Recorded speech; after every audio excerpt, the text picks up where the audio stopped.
नांदूर नाका येथे झालेल्या खुनाच्या गुन्ह्यातील 2 आरोपींना गुन्हे शाखा युनिट क्रमांक 1 नाशिक शहर पोलिसांनी अटक केली आहे। 28 ऑगस्ट रोजी सायंकाळी 6 वाजता नांदूर नाका परिसरात सुमित देशमुख या तरुणाचा भांडणाच्या कारणावरून धारदार शस्त्राने खून करण्यात आला होता। या प्रकरणी गुन्हा दाखल झाल्यानंतर गुन्हे शाखेच्या पथकाने तपास सुरू केलाय। तपासादरम्यान पोलिसांना माहिती मिळाली की आरोपी अमलेंदर आणि संतोष बाळू या दोघांचा खुनामध्ये सहभाग आहे। पोलिसांना मिळालेल्या माहितीच्या आधारे बाळूला वाडीवडे गाव कटवी फाटा येथून ताब्यात घेतले। त्यानंतर अमलेंदरला नाशिक येथून अटक करण्यात आली आहे। या कारवाईमध्ये पोलिसांनी खुनातील वापरलेले शस्त्रही जप्त केले।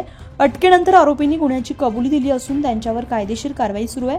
या यशस्वी कारवाईमध्ये गुन्हे शाखेचे पोलीस उपायुक्त श्री किरण कुमार बाटगुळे यांच्या मार्गदर्शनाखाली पोलीस उपनिरीक्षक विजय दराडे, सहाय्यक पोलीस निरीक्षक पांडुरंग शिंदे, पोलीस उपनिरीक्षक नितीन दाभाडे, शेखर वाघ, योगेश शिंदे तसेच पथकातील इतर कर्मचारी सहभागी झाले होते।